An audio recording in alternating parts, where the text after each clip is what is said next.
Hi, this is Austin Parsons, Pitmaster with Smoky Mountain Q in Nashville, Tennessee, and you are listening to the BBQ Central Show. Start the game!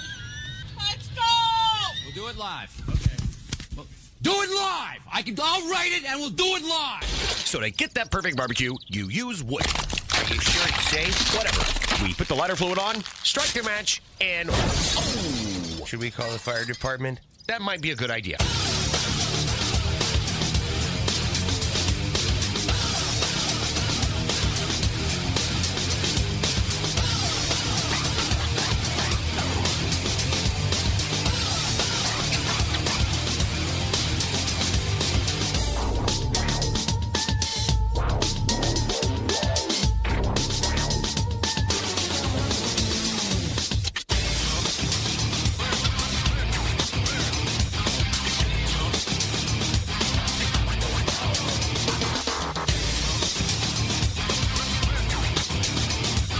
Hey, good evening, and welcome to the really big BBQ Central Show. This is the show that talks about all things that are important in the world of barbecue and grilling. This show originating from the Rock and Roll Hall of Fame city, Bomb City, USA, Cleveland, Ohio, the barbecue capital of the North Coast. I'm your program host, Greg Rempe. Happy to have you aboard here on your Tuesday evenings live fire, fun, and frivolity show. If you would like to get in contact with the show this evening, or you would like to follow the show during off-show hours, here's how you do it.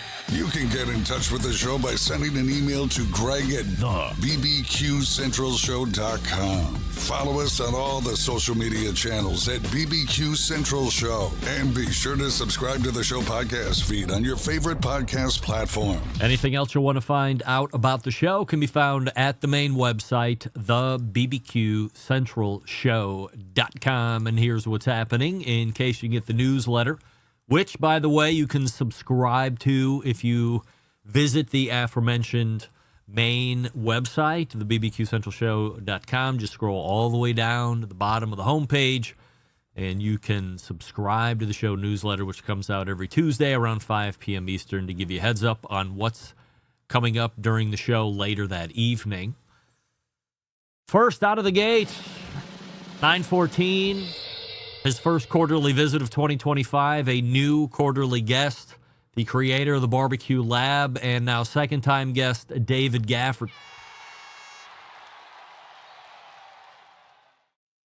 I say that with confidence, but now I'm wondering if it's not third-time guest, but I believe it's second-time guest. David joined us and talked all about wireless thermometers, and he had tested 9 or 10. When we talked about his video that went over all those things a handful of months ago, well, he's back, and he's back for 4 visits here in 2025.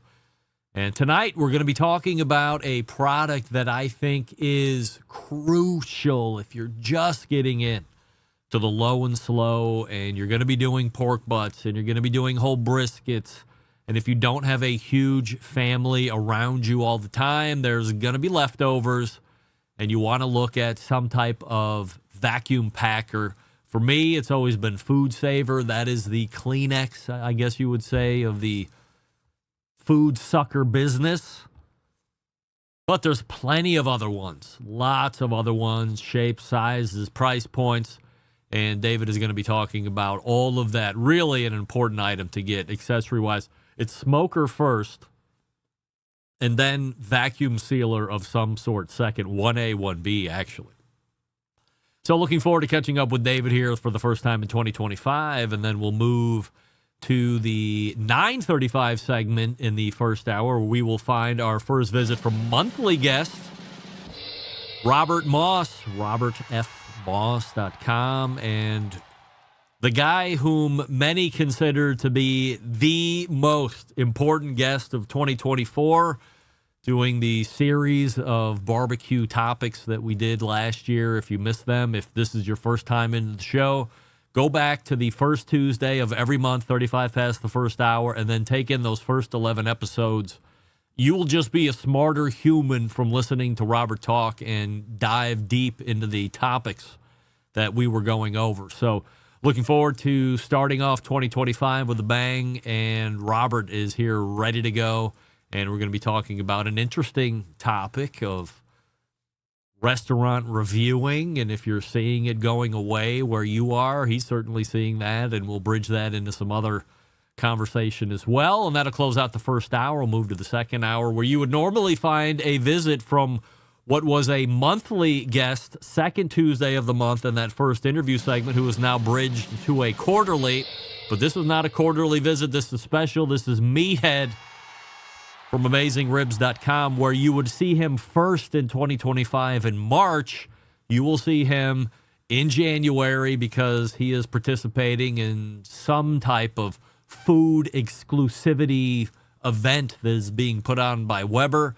I have a host of pictures that Max Good's son, Waylon, has been feverishly sending me over the last handful of hours. I talked with Meathead at length last night, talking about how we think this segment should work out. Many times he volunteered to fire up the laptop on location or do cell phone, and which I quickly said, no way, I'm not doing that. I'm not relying on Wi-Fi or cell phone networks or anything like that.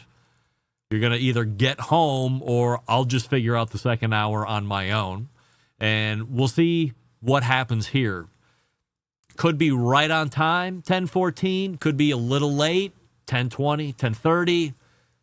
Could be well into that second segment, 35 past. I have left the hour for Meathead, who I hope is going to have not necessarily breaking news, but insight on what new stuff Weber is bringing to market. I'm saying this like I wasn't stalking their social media all over the course of the better part of today, which I have, but good to get somebody's insight and pictures who can recount what we're actually looking at when we actually get to that particular segment. So that's how the show's laying out.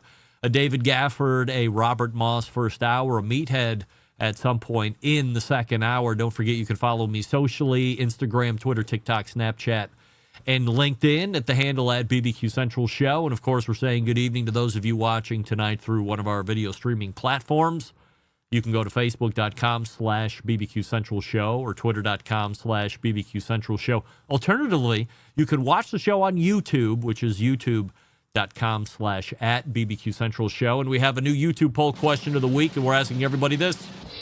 Have you ever eaten bison before? This, of course, on the heels of Malcolm Reed giving us his recap of the big bison hunt of 2024 that yielded over 6,000 pounds of unprocessed meat going back to Hernando, Mississippi before it was all said and done. Currently, 83% of you are saying, yes, you have had bison in some form or fashion. I'm with the 83%. I've had it a number of times. It is delicious. Still waiting for those steaks for Malcolm. Might have to send him a instant message during the break here. Make sure I jog his memory. Results from the poll question of last week. Do you ask for permission from the father before you propose marriage to your girlfriend? And 70% of you said yes, indeed you do that. But that's a little closer than I thought, even at 70-30. And we start here this evening. And please indulge me just for a few moments because, in all honesty, this has nothing to do with live fire. Can someone please tell me what is going on at the Costco fuel stations? I drive past one twice a day on the way into work, on the way back from work in the evening, and it appears that this has to be the most popular place on the face of the earth. Taylor Swift concerts wish they had the crowd like the crowds that are at the Costco fuel stations at all hours of the day. Is the gas cheap there? I don't know. I'm not a member. In Mayfield, I think there are 12 total fuel lanes, and they are always filled. And then there is the line behind the cars that are filling up. I know that from time to time, I might have a tendency to go over the top with my stories as I'm telling you these. I'm telling you right now, 98% of the time, the fuel stations are full, and there is a line for each lane that is at least 8 cars long most of the time it's 12 cars long for each lane or more. So if you are a car that is, let's say, 7th or 8th in line to wait to fuel up, let's say it takes 5 minutes for each car ahead of you to fill up. And if you have a big pickup or SUV, it's taking longer than that. Is the gas that cheap where you are willing to burn a minimum of 40 minutes of your day waiting in line? And in many cases, it is longer than that. Gas would have to be at least $1 less at Costco for me to begin thinking about waiting in line for what has to be almost an hour and sometimes more. And yet, as always, I am obviously in the minority here because the Costco fuel island is as busy and as long as it gets. Cedar Point lines wishes they were this long. Every day of the week. It's a sight to behold if you haven't seen it. And I have to know, is it the same where you live? Do you see the same fuel is running out, so get it now type of lines at Costco's? I used to be a member there until the prime beef stopped during COVID. I would be laughing at those chumps if I was still a member there. You can bet on that. So the subsequent YouTube poll question of the week is this: how long will you wait in line for gas if it is at a price reduction? And by the way, as Smokin' Joe says in the instant chat, I think my Costco in Mayfield, only petrol, no diesel. So your diesel pushers, your straight trucks, if you have a diesel pickup truck, whatever. It is insane. It is insane, this line. But I'm talking like I know how much the fuel is there. It has to be earth-shatteringly less per gallon at the Costco in Mayfield or perhaps across the country in relation to whatever the fuel is where you're at. I think I filled up earlier today. We're sub $3. It would have to be $1.15 for me to even think about it. Maybe $1.50 for me to think about wasting an hour of my day. But man, oh man, that line is long, deep, and never ending, and it's 7 days a week. So Costco, good for you for figuring it out. I could probably do a quick Google and figure out what the cost per gallon at the Costco is here in Mayfield, but I'm not going to do that. I have plenty of stuff to get to that's more important than that. So you tell me, how much is gas a gallon where you're willing to wait an hour, depending on what normal retail gas is where you live? It's got to be at least $1 off for me. It's crazy.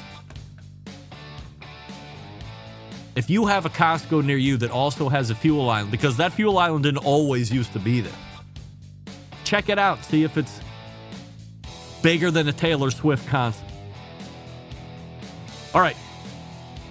We got David Gafford in the green room. Before we get to him, we'll talk to you about Schwank Grills, infrared burner technology, portability.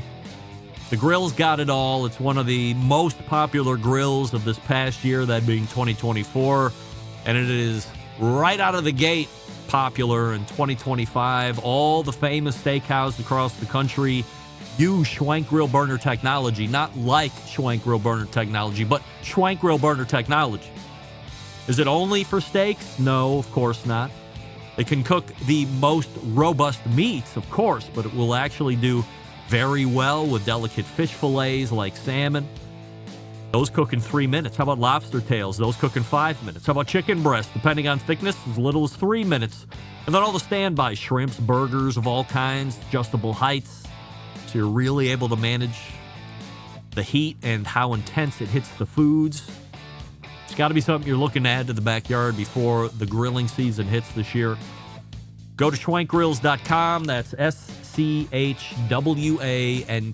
schwankgrills.com. And check out your new favorite gas grill that is infrared burner powered.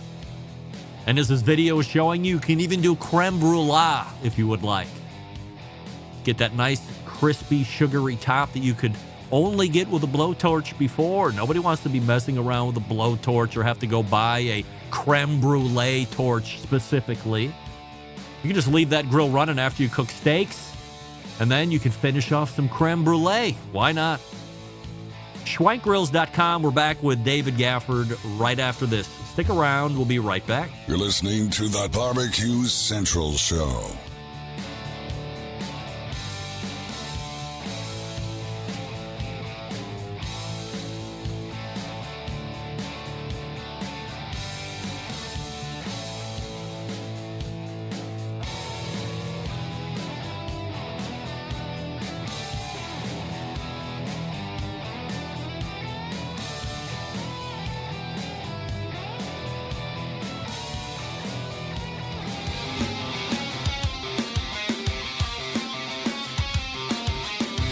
Broadcasting live from the Barbecue Central Show studios in Cleveland, Ohio.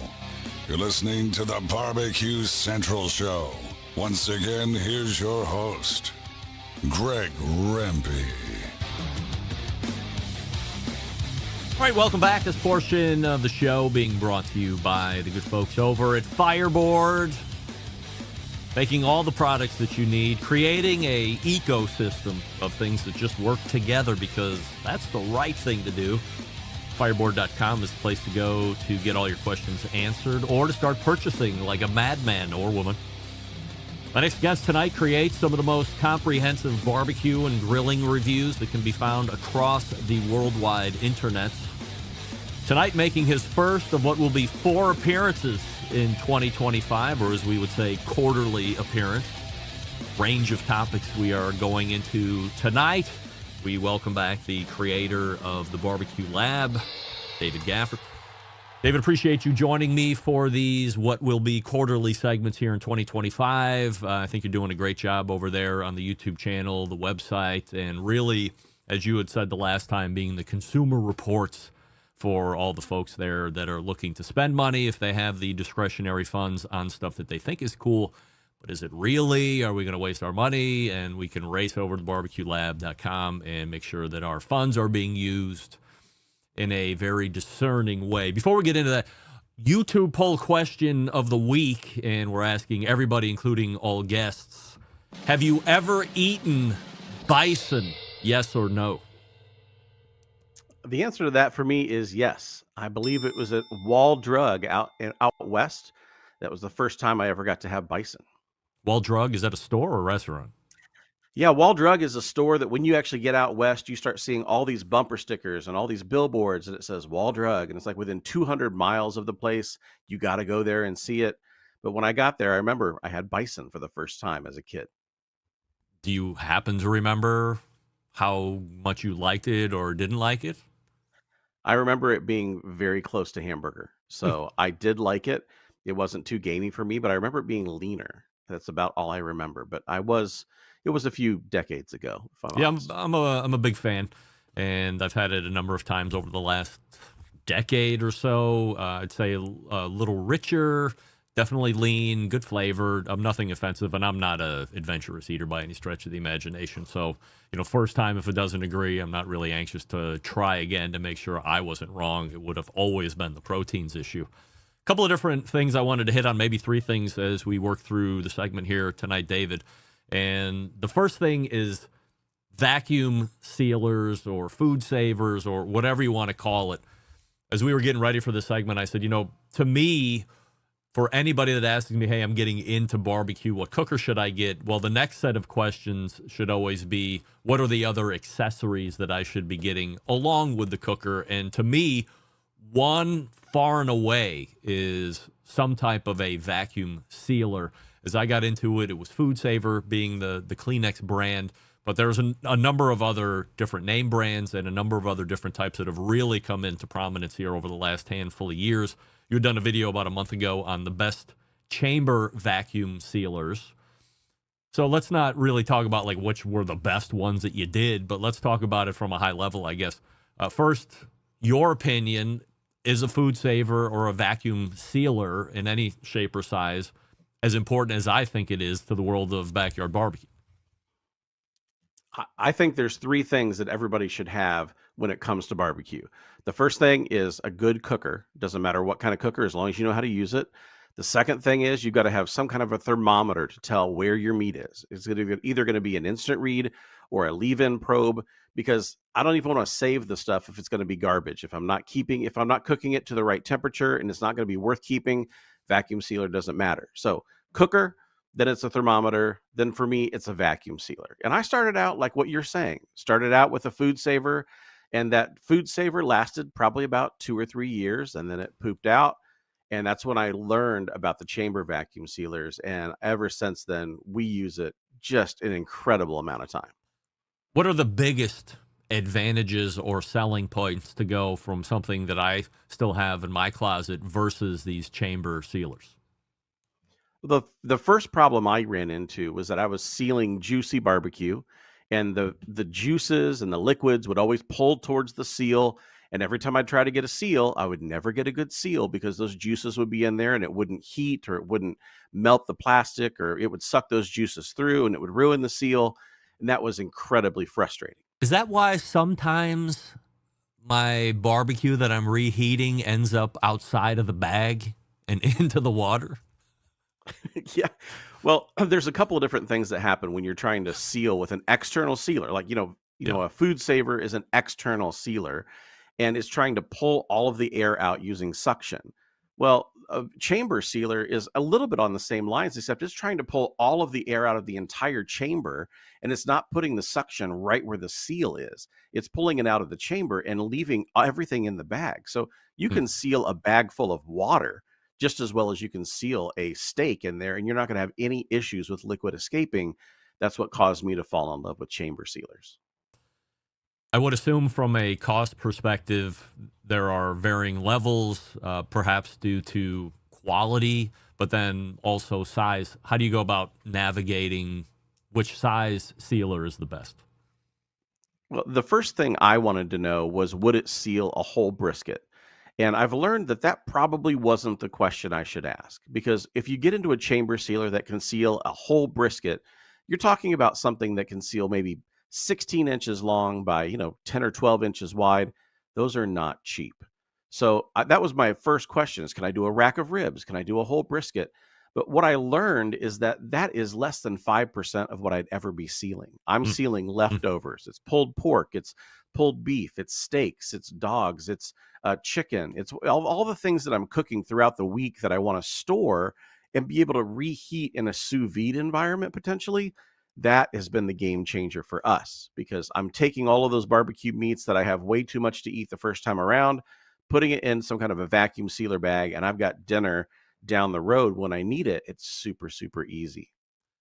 If you get one as big as you were talking about, can you still use it to seal all the other stuff in what would be much smaller bags? And now you have, in essence, you've bought the big grill for the 5% of the times that you're throwing these wild and crazy parties where you need the real estate, but you can technically use it for dinner for 3, dinner for 4, whatever your family is. And it's not, you're not hampered by having all the extra space.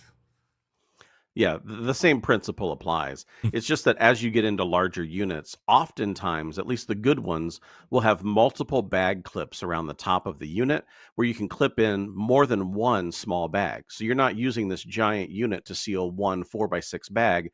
You're using it to seal 3 4x6 bags at a time.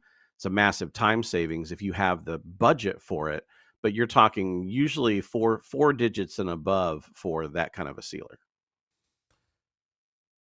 When you look at the peripherals that come with a chamber sealer, the thing that frustrates me the most, or the thing that I had to really bend the most, is bag-wise on the Food Saver. It's really got to be the Food Saver brand because it's got the waffling and this and that. So great job on them capturing the accessory portion of that and probably driving a much higher revenue side for the business. What about in these chamber vacuums? Is this, if you have the meat or you have the whatever the name brand is, do you have to use the associated bag with that brand?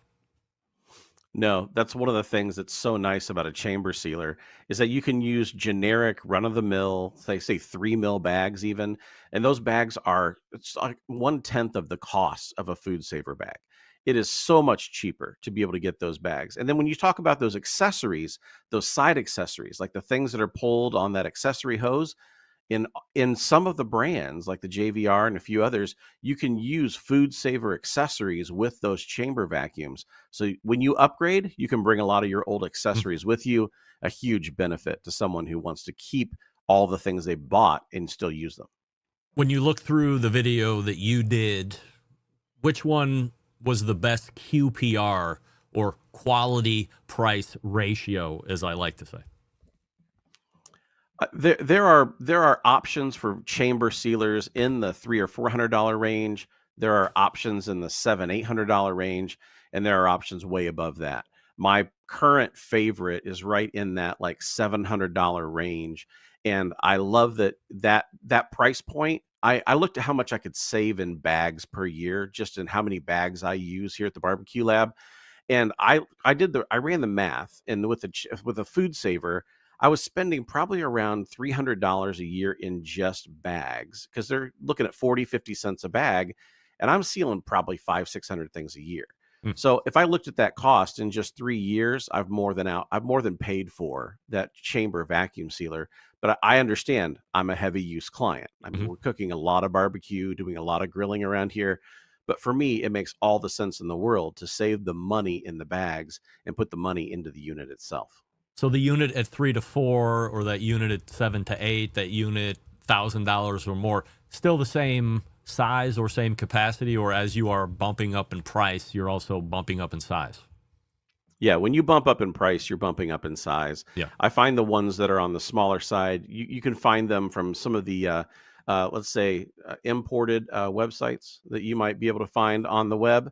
And they're the ones that probably you don't think of high quality first. You think of cheap price first. They have chamber sealers there, and they do work. Now, how long they work, that I don't know. I haven't been testing for more than 2 or 3 years. At this point, they still work.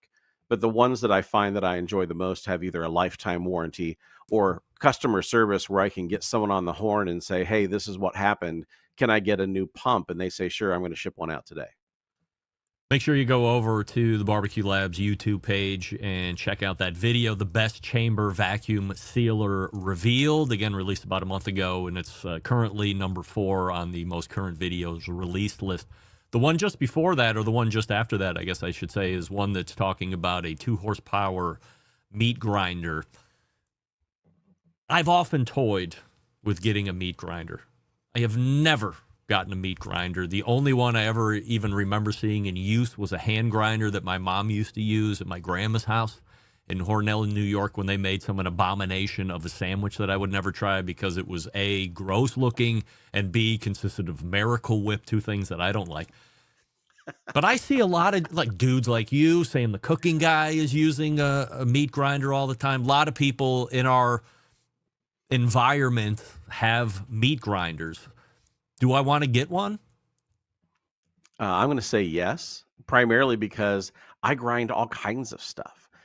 One of my favorite things to buy is chorizo. I love a good chorizo, and I find that my beef chorizo here at the local supermarket is going to be $7 to $9 a pound.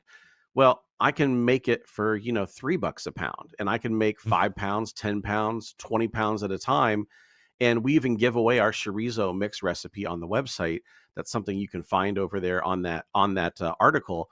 But that's one of the things I love doing. Burgers, the same thing. I'm taking brisket and I'm turning it into burgers, and they're just a notch above what you get when you get that pre-ground beef from the grocery store. So those are a couple things that I love a lot. But also, have you made sausage yet, Greg?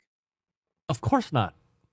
Okay, well, it sounds like it's time to get the grinder, find that sausage horn attachment, get out there and start making some wieners and making some brats.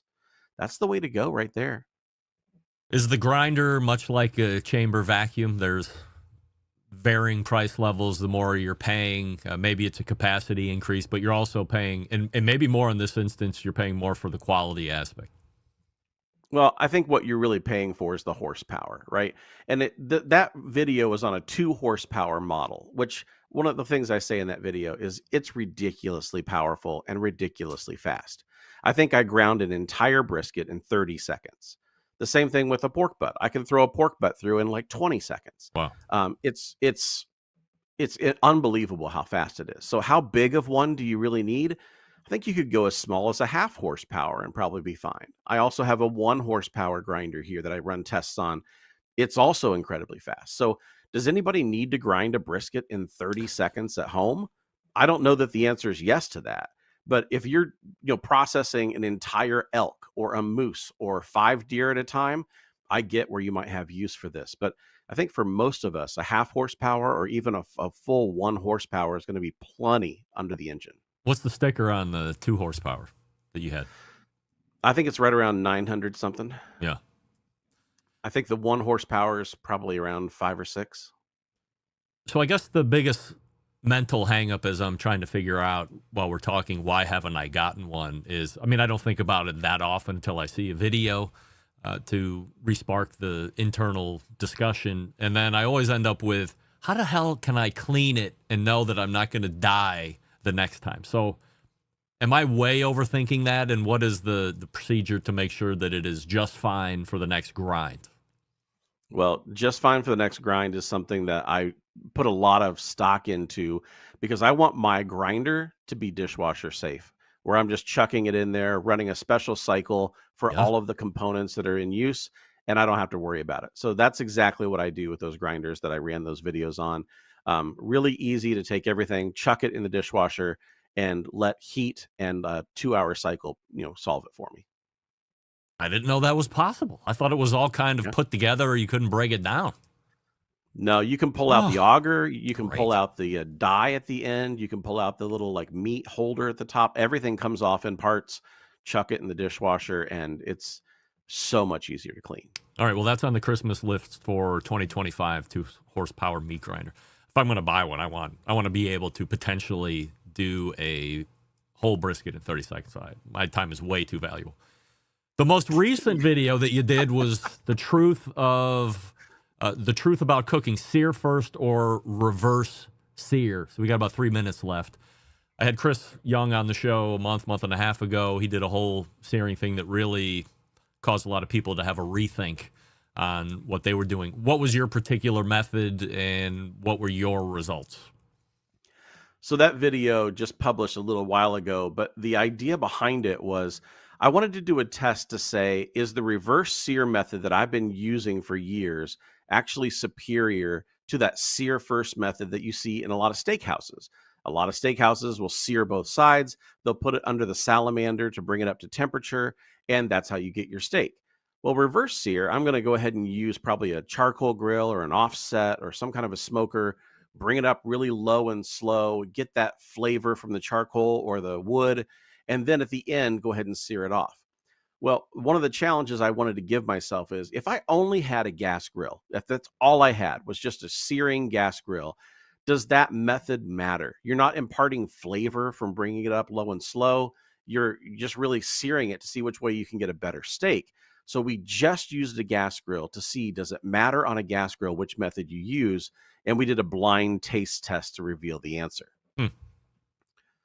So it was fascinating because I always use the reverse sear, but granted, I have a lot of grilling opportunities here. I have charcoal offsets, pizza ovens, regular grills, you name it. And oftentimes I'll use multiple grills in a cook. But on this one, I just restricted us to that one gas grill. And the decision was unanimous. Everybody wanted the sear first steak. Really? Yeah, everybody wanted the sear first steak. And there's 2 reasons. First reason is the sear was better on the sear first steak because we were able to get a harder sear without taking it over where we wanted to go. Yep. Because we gave it, probably 90 seconds on the first side, then take it 90 degrees, 90 seconds on that side, flip it. So we had a good, what is it, 6 minutes of searing going on. And then internally, we were still only up to like 61 degrees when we put it on the cool side of the grill to come up to temperature. We pulled that off and we had We were able to pull it off at 125, I think, which is exactly where we wanted it. Carryover only took us to 130. We had that nice medium rare. On the reverse sear, I pulled it off at about 115, and then I went and actually seared both sides, and I didn't get as good of a sear, but then that carryover temperature wasn't just 5 degrees. It was 8, 10, 12 degrees, and it took it further than we wanted it to go. So the reverse sear steak, a little bit tougher and not as medium or not as medium rare as we wanted it to be. This also a foundational shaking revelation by our new quarterly guest, David Gafford, over at thebarbecuelab.com, and unanimous at that, which speaks volumes. David, anything we should be subscribing to the Barbecue Lab YouTube channel and waiting for? We have an entire 2025 coming up where it's not just going to be techniques. I mean, it's not going to be just reviews. We have a lot of techniques we want to test. There's a lot of things in barbecue where we say, this is the best way of doing it. Well, let's put that to the test. And that's what we're going to do this coming year is we're going to take the most popular methods, put them against each other and see who wins and which one should we be using at home to get the same results as what you find from other people on YouTube and online. TheBarbecueLab.com is the website. Make sure you head over there. Make sure you're subscribed to the YouTube channel as well. David, great first effort here in 2025, and we'll talk to you again in 3 months. Pleasure to see you, Greg. Have a great one. Very good. Very good. Love it. So if you're in the market for chamber vacuums, go check out the video. Also grinders in that 2 horsepower range, check out the video. And then see what he did on that searing, reverse sear versus traditional sear. And it was unanimous. Traditional sear wins for his family. So maybe we should all be doing that, trying it out on our own. Why not? Hey, folks, if you're serious about your grilling game, then you need to check out the latest from Pits and Spits. They've just launched 2 game-changing products that will take your outdoor cooking to the next level, the griddle and the built-in pellet grill. First off, we have the griddle, combining the power of a traditional grill with the versatility of a flat top. Engineered with precision, crafted from top-quality materials, the versatile griddle is set to revolutionize your outdoor cooking experience. Constructed of 304 marine-grade stainless steel. Fully welded design, the griddle comes with 4 burners to accurately manage the heat zones and get blisteringly hot with 80,000 BTUs. Now, for the folks that are building their ultimate outdoor kitchen, you have to check out the built-in pellet grill from Pits and Spits, designed for the discerning grill master who demands top-tier performance. The grill is the centerpiece of any outdoor kitchen. From low and slow smoking to high heat searing, this grill can handle it all. Brisket, ribs, pizzas, veggies, you name it, this grill can cook it. And with that Pits and Spits legendary craftsmanship, you can be confident it's built to last, with stainless steel construction and a design that's reliable as it is versatile. If you're ready to take your grilling and cooking game to the next level, head on over to pitsandspits.com/BBQ Central and use promo code BBQ Central for a free spice pack with orders over $500 or more. It's the new griddle and gas grill and the built-in pellet grill from our folks over at Pits and Spits. pitsandspits.com/BBQ Central show. And we are back to wrap the first hour right after this. Stick around. We'll be right back. You're listening to the Barbecue Central Show.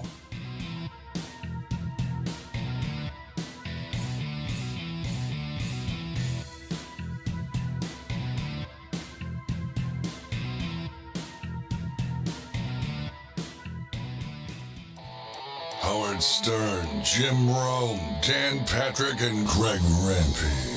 The Mountain Rushmore of talk show entertainment.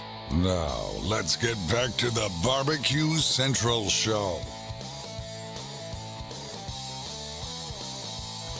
All right, we thank David Gafford for joining us last segment. This portion of the show being brought to you by Pit Barrel Cooker, the most unbelievable outdoor cooking device on the planet, currently available in 3 sizes with a host of accessories to choose from, whether you're a beginner or professional. If it's a cooker you want to add to the arsenal, visit pitbarrelcooker.com and tell them the Barbecue Central Show sent you. My next guest is the contributing editor for Southern Living magazine. He is a 2023 Barbecue Central Show's guest Hall of Famer, and his first visit here in 2025, we welcome back our pal Robert Moss to the show.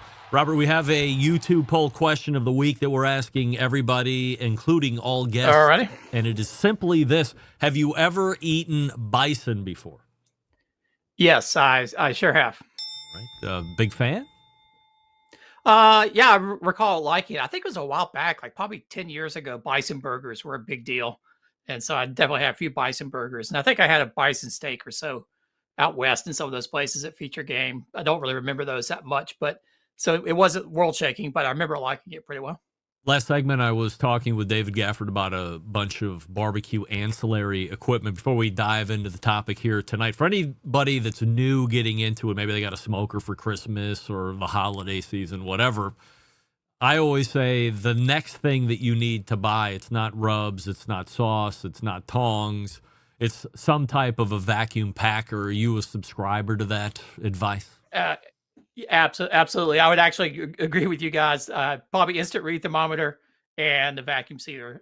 Never regret the vacuum sealer. And again, I still have the same entry level food saver that I think everybody starts off with. It hadn't broken for me yet. And I use it for cooked food, but I also use it. It's great for, you can buy meat in bulk and raw meat and save it and thaw it out and cook it. So I do that all the time. So yeah, absolutely. Recommend some sort of vacuum sealer. It's the best thing best money I've spent, I think, on any kind of grilling related gadget. Robert, I know modesty is at the top of your list, but many people, including myself, thought you were the best recurring guest in 2024.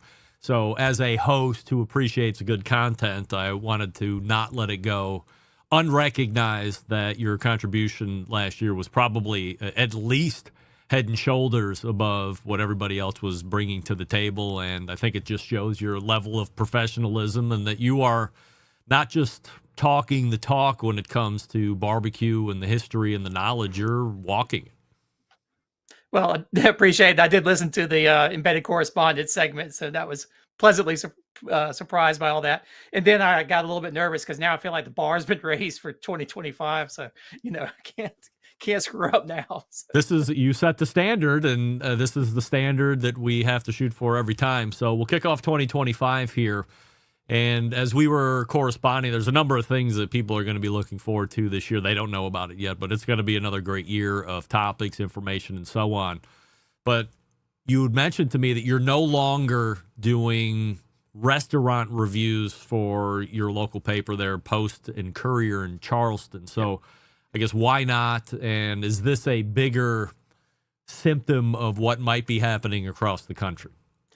Yeah, I wrote my last formal restaurant review for the Post and Courier in December. That came out, and then they said, "Okay, that's it. Thank you. That's enough." And it's not just me; it's largely a matter of expense. I'll still write things for them, but they're moving away from doing the sort of classic restaurant review, formal restaurant review, where anonymous critic goes in, you go at least 2 times, you try to eat everything in the menu. And having at one point run a digital publication that tried to do reviews, it's just the dining expense keeps going up and their budgets keep going down. And, so they finally decided, I think they'll still do a few reviews, but they will have outside reviewers doing it. And there'll be a little bit different format. But it's not just me. I mean, I think it's a trend that you're seeing across the country. Really, I started reviewing restaurants back around 2008, right as it was, I think restaurant reviewing was approaching its peak. I'd say like 2010, 2011 is when every local paper still had a restaurant critic, the alt weekly in town, the magazine in town. Most cities would have 3 or 4 people reviewing restaurants. And at the time when ad dollars were big and people were getting very interested in food.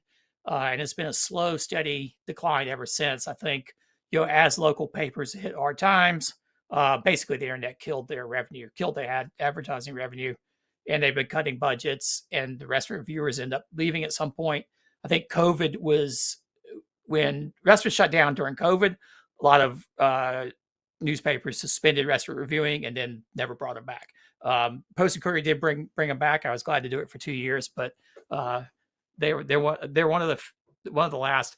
I have a little list of like the restaurant reviewers for daily newspapers across the country, and I keep striking people off, and it's getting shorter and shorter. So yeah, it's definitely a fading thing. I suspect 10 years from now, no one will even have any restaurant reviews at all, at least of the type, the old school written restaurant reviews.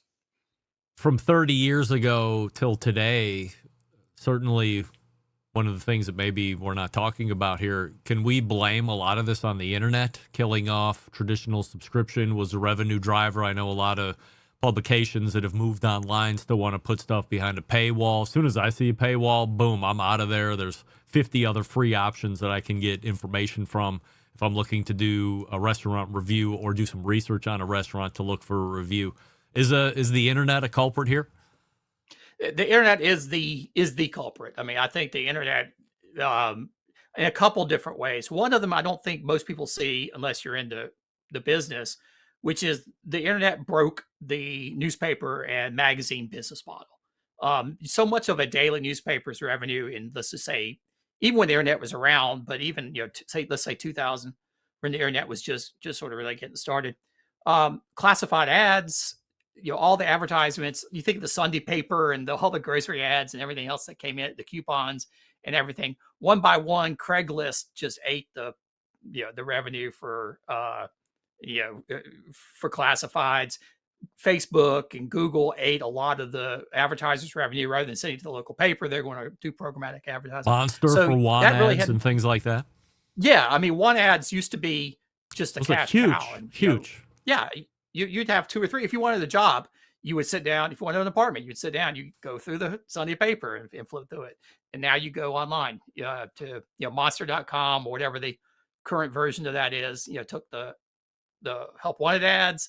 The Craigslist took the apartment ads, and Zillow took the house ads. So everything is just blowing up on the revenue side, and so the newspapers just can't afford to pay as much for the writing. And restaurant reviews cost a lot of money. If you make 2 visits to a nice restaurant and you eat a bunch of stuff, take people with you, you're looking at easily $500, maybe $600 dining expense alone, and that's just sadly enough, it's not. They can't afford that kind of money these days. There's still one guy in Cleveland that does. So I'm going to say he does restaurant reviews, but he's never been probably what you did, which is anonymous. He's hard to be anonymous. He's very tall. Yeah. He's got a signature look, and he's pretty much the only guy that stood the test of time. Now 25, almost 30 years that he's been doing it all himself through Cleveland scene. But his reviews are more, to me, it appears, I should reach out and confirm this instead of just giving speculation, but it would appear that he's got a lot of connections. People say, hey, Doug, come by. We're refreshing the concept, or we're moving from Euclid Avenue over to Prospect, and here's what we're going to bring to the table that's new. And he's giving you a retrospective of here's the new space, here's the concept. I talked to the chef, and here's what he's going to do. It's not like I had the chicken parm, and it was overbaked because they ran the salamander too hot and, 2 stars. It's more of a, I guess for lack of a better term, an insider's look at what's new or what's changing with the restaurants you like here in Cleveland. Yeah, and that's actually the flip side of the internet, and particularly social media, and how it's changed the sort of the restaurant, I won't call it reviewing, the restaurant preview or the restaurant publicity game. And that's the part that you see. Whereas at one point you would wait 6 to 8 weeks after a restaurant opened before you would go in to review it. If you were a formal reviewer, you go in anonymously. You would try to not let people know you're there. And there's a lot of problems with that because there's a little bit of a phony objectivity or not anonymity that really didn't exist. But still, you had that idea that you had sort of this person would go in and give an opinion. People would read about it and learn about the restaurant that way. And then, a good review would get a lot of people in the door. With the rise of social media and influencers, all of a sudden restaurants had a different way to get the word out. And so you have all the influencers and, on Instagram, And now, if you want to, when a restaurant opens, it does sort of the soft opening, the media preview, where it invites all the influencers in for a big show, and they, and everybody takes pictures of it and makes a big deal out of it, even before day one, so that it all hits and everybody can go. But I think my conclusion thinking back over it is that I don't think even in the peak restaurant review days, 2010 or so, I don't think a lot of people actually wanted to read the restaurant reviews. I mean, they didn't want to read 1,500 words of somebody's flowery prose about describing the food. They just wanted to find out about the restaurant. They wanted to see the pictures. They wanted to sort of see what the food was like. They wanted to say, is this worth my going to? And now there's so many ways that you can find out about restaurants. In fact, all the restaurants now are on Instagram, and they're on, primarily, but and all the social feeds. There's lots and lots of ways to figure out about the new restaurant that's opening up. In fact, restaurants have more followers on their Instagram feeds than any of the food writers do. So it's a totally different landscape. And so I expect, there's a handful of people out there who really liked reading the long formal reviews. But I think most people were just, they pick up the paper and flip through it and sort of say, oh, that looks good. I think I'll go eat there. And so in some ways, I think it's the restaurant review form has outlived its usefulness. So where the internet might have been the biggest culprit in turning this whole portion of the industry on its ear or making it go away, all of that except for the barbecue industry, which seems to do really well at reviews. It appears the Texas Monthly has no problem paying Daniel Vaughn's expense account each and every month as he toils through Texas. And last year outside to find the best Texas barbecue restaurants that weren't in Texas. Is barbecue standing alone in this respect? I think Texas and Texas Monthly is standing alone in that respect. I mean, I think I don't know of any other publication that has a full-time barbecue writer of any sort on staff. I do write. I'm the contributing barbecue editor for Southern Living, but the contributing part means part-time freelance. I'm not. It's not a full-time job. They're not paying, a full-time wage to me, or even I pick up a lot of the tab for the traveling people who write about barbecue. By and large, are not. It's not like the days where, your meals will be comped or not comped, but paid for, reimbursed by publications. That there's very little of that out there anymore. And I do think Texas is just sort of a unique thing about how popular barbecue is in Texas. And Texas Monthly has really leaned into it. And if you look at what they do, it's not just print magazine. Daniel's doing. They have the festivals. They have lots of different ways that they're sort of creating a whole barbecue ecosystem around Daniel and everything that he does. So within that particular standalone, that being Texas and having the editor, Texas Monthly, blah, blah, blah, does that also then contribute to the culinary world, specifically Michelin, now awarding Michelin stars to Texas barbecue restaurants and their pit masters or chefs or whatever you want to call them? Well, definitely barbecue has risen in people's sort of, or the critical food world's estimation in the last 2 decades, I'd say. 20 years ago, your snooty food critics would never think about reviewing a barbecue restaurant. If you just look at the James Beard Awards past 5 years or so, lots of barbecue pitmasters are being nominated and even winning Best Chef. I think Aaron Franklin was the first pitmaster to get a Best Chef award from James Beard, which used to always go to the fancy high-end, French-inspired type restaurants. So there is definitely a shift in the culinary world where, in general, people are more interested in foods that used to be considered, I don't know, low rent or whatever you want to call it, down-to-earth type foods, not fancy. And that carries over to tacos and Chinese food and all sorts of different things. Michelin is a different story, though.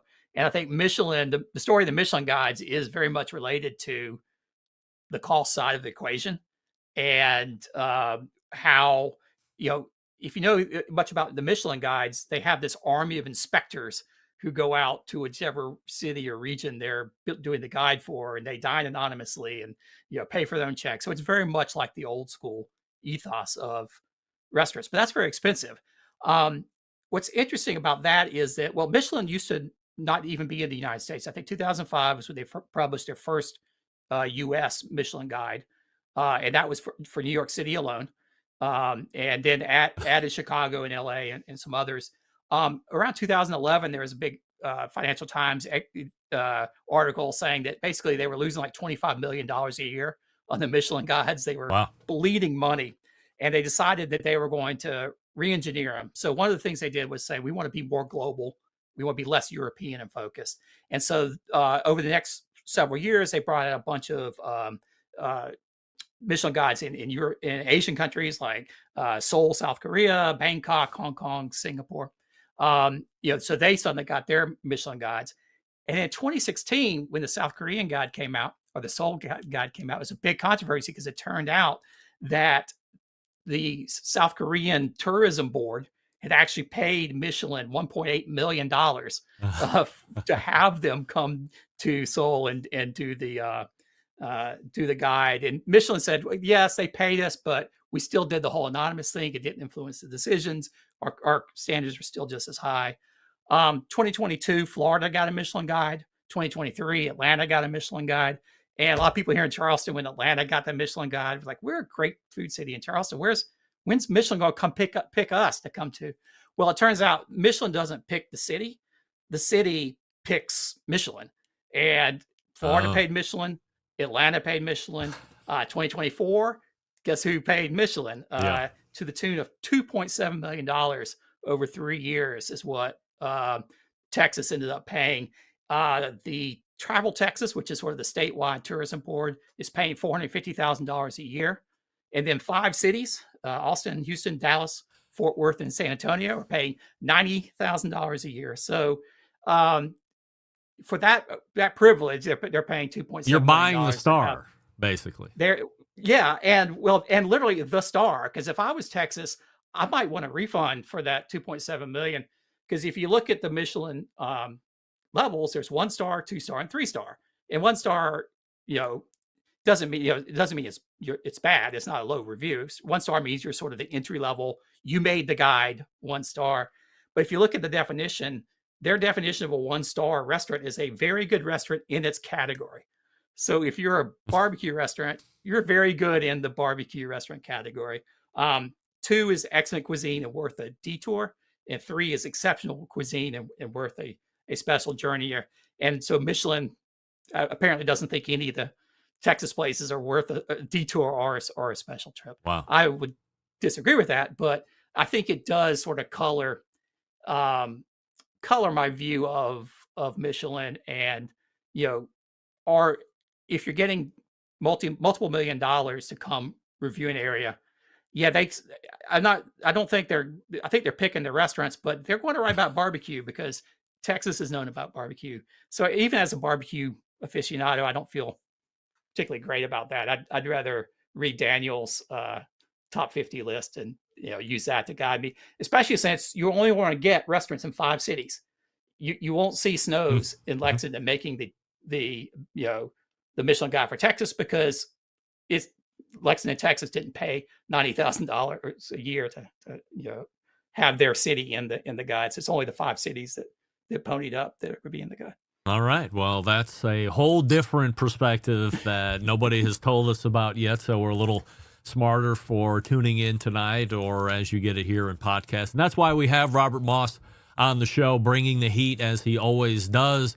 Robert, appreciate the visit here as we kick off 2025, and we'll look for you again in February. Thanks, Greg. Look forward to it. Wow. Shaking the very foundations of the Michelin Guide, and it appears that Cleveland could be getting Michelin Guide too. I have some money in the bank account I could offer up to the state of Ohio if they would like to get. Maybe the Barbecue Central show could get a Michelin star. Why not? It just costs money, like everything. All right, that was Robert Moss's website, by the way, if you would like to visit that. Robert F. Moss, like F as in Foxtrot, robertfmoss.com. And you will see him once again on the second Tuesday here in February coming up. All right, let's go ahead and try and make it out on time. Stick around. We'll be right back.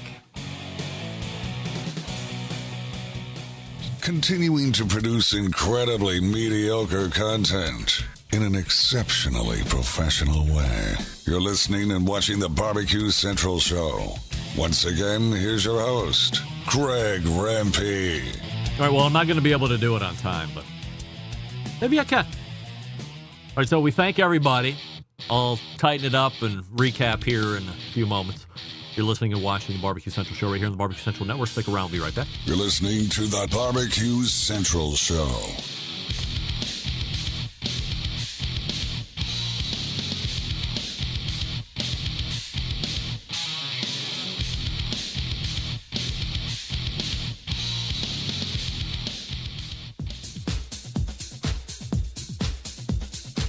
Happy to have you aboard here for the really big barbecue show. Boing.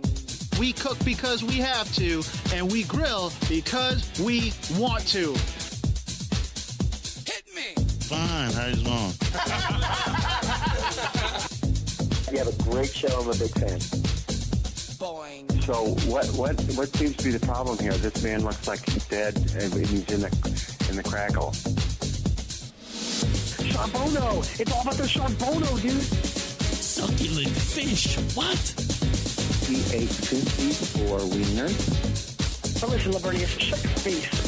I'm shaking like a dog shit peach seeds. We have top men working on it right now. Top men. And just like that, we are into the second hour. It is the Barbecue Central Show, where we only talk about the most important things that are going on in the world of live fire. If you missed the first hour, fear not. We are recording, as we do each and every week. Hour number 1 of this show will show up in the podcast feed tomorrow, early in the morning. Hour number 2 will show up on Thursdays, and we'll talk about Friday here in just one moment. The Barbecue Central Show originates from Palm City, USA, Cleveland. Still to come on this show tonight, and he is in the green room, so he will be on time. Meathead from AmazingRibs.com, fresh off his exclusive invite to the Weber unveiling event that took place in Illinois somewhere, a secret, unnamed location. Maybe Meathead can spill that in about 10 minutes from now. We say good evening to those of you watching tonight through one of our video streaming platforms. You go to Facebook.com/BBQ Central Show or Twitter.com/BBQ Central Show. Alternatively, you can go to YouTube, which is YouTube.com/@BBQ Central Show, where we have a new YouTube poll question of the week. And we're asking everybody this, if you're watching on YouTube, including all guests. Have you ever eaten bison before? And currently 77% of you are saying yes, you have. It's starting to matriculate down a little bit, but still in the majority. You have eaten bison at some point in your life. Coming up on the best moments of the Barbecue Central Show in 10 minutes or less, episode 366. Bringing you back to December 31st of 2015, and being featured this week is me, which I don't usually like, specifically this time around. I was doing an After Dark segment with now well-known barbecue guy Chad Ward. Chad was hosting his Whiskey Bent Barbecue in the Pit Show, and he had me on to do a bit of an origin story on me. So if you missed this one 10 years ago or thereabouts, you can circle back after this taster. Click on the link to get you the full interview and episode. Totally worth it, especially if you don't know the backstory of this show or how I got this whole thing started. It's certainly accurate, even 10 years later. The story has grown. The legend has grown as we broach into 2025, but the way it all started remains the same, and it is there in audio fashion for you to take a listen to, especially if you're not familiar with it. Why not get caught up and see how this whole bunch of nonsense got started? By the way, Chadley, what up, man? Where you at? You can subscribe to the show by visiting thebbqcentralshow.com/subscribe. Subscribing to the podcast feed gets you the replays of the Barbecue Central show on Wednesdays, Thursdays. Also gets you the Best Moments show on Fridays. Don't forget, if you want to hear a guest or segment again that you think has been lost in the archives or you haven't heard in a long time and would like to get a refresh on, email our pal John Solberg, the executive producer of the show. Let him know you'd like to hear. His email address is John, Jon, John, at thebbqcentralshow.com. Don't forget at thebbqcentralshow.com. And he will do his best to meet your expectation on an upcoming Best Moments. And as we were talking last week when he closed out the show, as we started 7 years of the Best Moments show, if you can believe that. He said the requests were coming in, I wouldn't say hot and heavy, but they were certainly coming in at a much more rapid rate. So put John to the test. See if you can get him to make something up off the top of your head, or see if he can pull something out of the annals of the show that you don't think he could possibly get. Let him prove you wrong. Jon at thebbqcentralshow.com. And then there's this.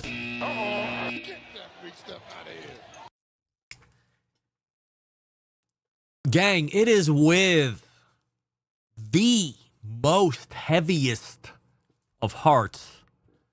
I don't know if I can possibly put the weight into the heavy part of heaviest of hearts. And I don't want to bring the show down, especially when we have a juggernaut waiting behind me who's going to bring it. The likes you haven't seen since last month. But a couple weeks ago, our first cat, Peanut, I affectionately refer to him as the Great White Hunter, was not acting himself. Now, if you're a fan of the show, you know my undying, passionate love for my cats. You also know that at least two of them have relieved themselves on all sorts of my expensive electronics here in the basement studio. Also around the house. Also, most recently, just right over here to my left that you can't see by the cigar humidor. However, Peanut was not acting himself. Wasn't really looking to go outdoors. He was an outdoorsy cat, better than 50-50 indoor-outdoor, because he loved to go outdoors. Why? Because the nickname I gave him, Great White Hunter. He loved to kill everything that he thought he was bigger than and that he knew he was bigger than. I often said, you get a baby deer and he gets it on the right side of the hill, he might mistakenly think he's bigger than the deer and take a run at him. Oh, by the way, pray for the deer. Don't pray for Peanut, because he is 100% a stone cold killer. Well, he was retreating to the back of the couch. He was vomiting and not eating. So he was throwing up stomach bile. We had fat Snickers ready to go to the vet anyway on a Tuesday a couple weeks ago. So my wife called the vet, said, hey, Peanut's tagging along. He's not acting right. Like, he got there, fat Snickers, still fat. Somehow he's managed to put on 5 pounds. He's damn near 30 pounds, this cat. Different story for a different day. And after relaying the symptoms to the vet, asked Becky if she could do some scans, take some pictures, And a little later in the evening, she called and said, yeah, bad news. Peanut is riddled with tumors. Riddled. And this isn't going to be good, and he's not going to get better. And he continued to hide behind the couch. So quickly, we had to put a plan together of Peanut's ultimate demise. We had to try and round everybody up here. Two of them already, living out. Bobby had to come back from Pittsburgh. Lucky she was able to work it out with her new work schedule there, as she is taking care of the emergency department deliveries, those humans. And everybody got together, and at 3:30 p.m. this past Friday, Peanut took his final nap. That is something that is, weird to see. See somebody executing death on your pet. It's especially hard when 4 people in the room are crying and they don't want the pet to die. And why did this have to happen? Especially triggering to my wife, given what she's been through for the last couple of years. And the vet comes in. Here's what we're going to do. We're going to give him a shot. 15 minutes later, he's going to be sleepy. We're going to take him out of the room. We're going to run the main line in. Then we're going to come back. And then at that point, it's up to you to press the button. And we'll start pumping in the phenobarbital or whatever it is to stop his heart. And then it'll be a dead cat. So it happened more or less like that. And when they brought the cat back in from getting the main line put in, she said, well, how much longer do you want? And we had agreed that there's no reason to wait. Let's run it. And 2 vials out of the 3 later, the stethoscope goes onto the cat's chest and the heart is no longer there. And now he's just a former Peanut. And everybody says their final goodbyes. Luckily, $500 later, he was cremated and now lives on my hearth. And please, spare me the hypocrite talk. I know. I'm the first one. I know. $100 to put that cat down. $500 later, we got a nice paw print memento on the hearth. We got Peanut and a nice Peanut engraved box. And I guess what are his ashes in the box. It's like squeezing one more thing out of me before you left. Anyway, to the great white hunter who hunts no more, we lift up our glass to Peanut. 1 down. All right, Meathead is ready to go in the green room. He's going to be breaking all kinds of news, telling all kinds of the secrets that he learned at Weber that are no longer embargoed. By the way, can we change that term, embargoed? It's the lamest term for don't tell anybody our secrets, embargoed. Fuck you with your embargo. How about that? Meathead, be ready to talk about embargo when we get back. Hey, Primo Grills is doing all kinds of crazy stuff in a good way. Ceramic cookers, yes. Oval in size, yes. Because everybody else is oval in size? No.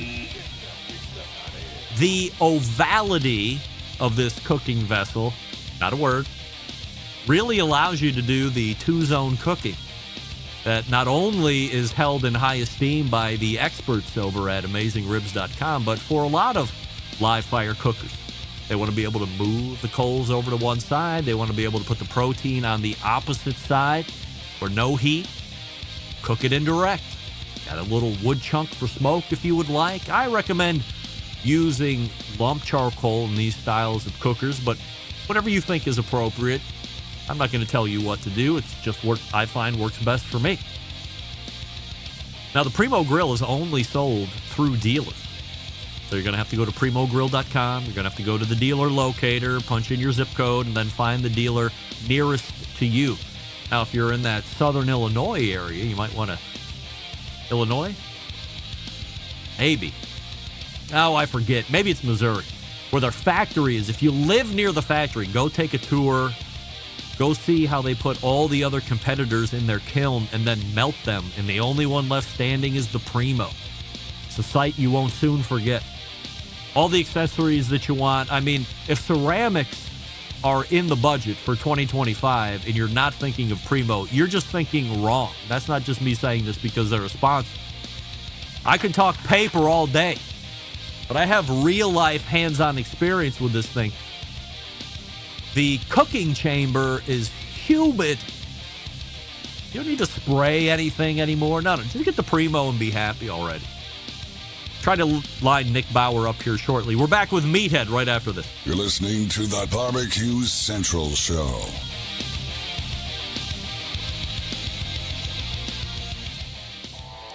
Howard Stern, Jim Rome, Dan Patrick, and Greg Rempe. The Mountain Rushmore of talk show entertainment. Now, let's get back to the Barbecue Central Show. This portion of the show being brought to you by my favorite brand of cigars currently, McAuliffe Cigars. Step into the world where each blend is a chapter in a grand tale of craftsmanship and passion. The color series continues to dominate. McAuliffe Black, McAuliffe Blue, McAuliffe Red, both in Toro and in Robusto size. Have a little less time, Robusto, a little more time, Toro. They're both delicious. So good. McAuliffecigars.com and use the locator to find a retailer near you. My guest in the second hour has created one of the most heavily trafficked barbecue and grilling websites on the face of the earth. Is he a best-selling author? Yes. Oh, yes. Is he a barbecue Hall of Famer? Yes. Is he on the short list for being in the sous vide Hall of Fame? Believe it or not, yes. More importantly than all that bullshit, is he a Barbecue Central Show's guest Hall of Famer? Yes, of course he is. It is Meathead. Meathead, we have a YouTube poll question of the week before we get going here, and I'm asking everybody this, including all guests. Have you ever eaten bison before? Wait, you said raise a toast to peanut. Raise a toast. Thank you, Meathead. Raise a toast to peanut. Here's the peanut. You got a port? It is. How did you know? Now, could you smell it from there? I could. No, the glass gives it away. Meathead is a diligent glass person. If it's a white wine, it's going to be in a white wine glass. If it's a deep red, it's going to be in that big bowl glass. But if it's a port, it's going to be in that port glass. You're wrong. This is a Libby 8470, and I drink everything from it. You do? Yeah. Come on, get some class, Meathead. You used to run the institutional beverage testing economy of the world, for crying out loud. It's a good all-purpose glass, and I don't monkey around with all that stuff. Is that a tawny or a ruby port? It's a tawny. Tawny, and then how many years on that? It's a 10-year Sandeman. Sandeman, all right. That's a very good name out there in the port industry. What's the best port you've ever had? I've had a lot. The old vintage ports are really special. I can't think of a specific one, but they're good. I love ports. What do they run? Like, what's a vintage port run per bottle? Are we talking hundreds of dollars? Well, if they're younger, they're like 50 or 40, but the older ones, in the hundreds. Now, when I was drinking older ports, they were much cheaper, but the prices have gone through the roof. So it was older, I don't drink vintage ports anymore. I can't afford old vintage ports. Yeah. Is older ports like in the 80s? And yes, I've eaten bison, by the way. All right. 76% of the YouTube voting public saying they have also eaten bison. I have eaten bison a number of times. Big fan. It's nice. It many people would not be able to tell it from beef. It's leaner and it has a slightly different flavor, maybe a little more metallic. It really depends a lot on what it's been fed on. The same thing with beef. What did you feed it? Nothing I go out of my way for. If I saw it in a restaurant, I would prefer to order grain-finished beef. Did you know that Malcolm Reed went on a bison hunt in December and came back with 6,000 pounds of bison meat? Oh, my God. That's a lot of meat. I know. Said most of it was ground because it was like an older bison that he took down. Now, granted, so I think it was 3 bison ended up being around 6,000 pounds in total of quartered meat, and then they're getting it, processed back in Mississippi. They trucked it all the way back. That's going to last him a while. Yeah. He better throw a big party and make a lot of chili. No doubt. It's real good for chili. It's probably good in spaghetti sauce, too, I would imagine. Yeah. All right, here we go. A Barbecue Central Show exclusive news update. Greg Rempe reporting from the breaking news desk here in Cleveland, Ohio, the city that breaks the most live fire breaking news across the country. Nay, the globe. And joining me from Chicago, Illinois to file this report is Meathead from AmazingRibs.com. Meathead, what can you tell us? Well, today we had scheduled a visit for members of our Pitmaster Club to Weber World Headquarters, and we were going to do some cooking with their chef, Dustin Green, who you know, and he sends his regards. Great. And we were going to see, talk with some of the engineers and the designers. What I didn't know until a day or two ago was that today they rolled out 3 new toys.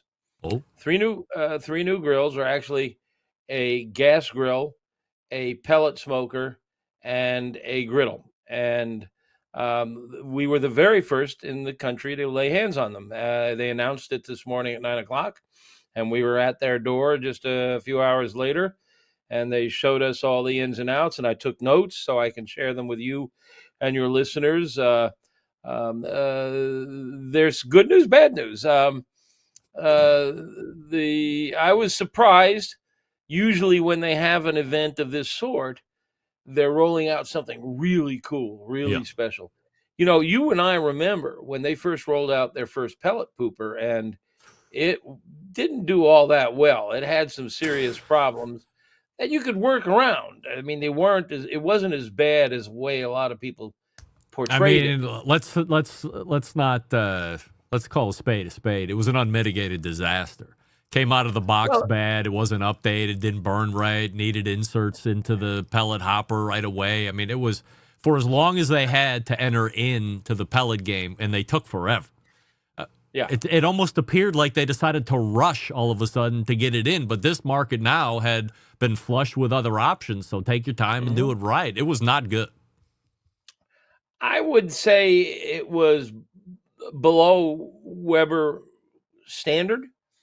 I didn't find it bad. But there were problems. I mean, it had a problem with grease buildup. If you didn't handle the grease properly, the grease could catch on fire and you'd have a fire.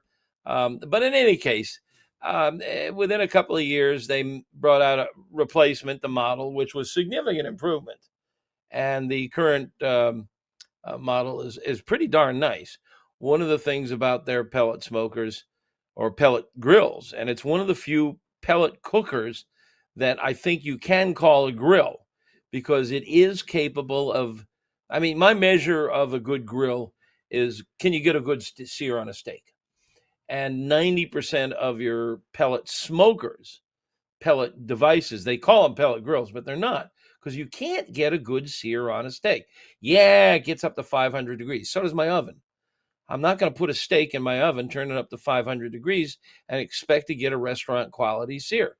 The only way you get that is with infrared radiation, with glowing coals, charcoal, flame, and the Weber pellet smoker, pellet grill was one of the very few that could do that, and still is.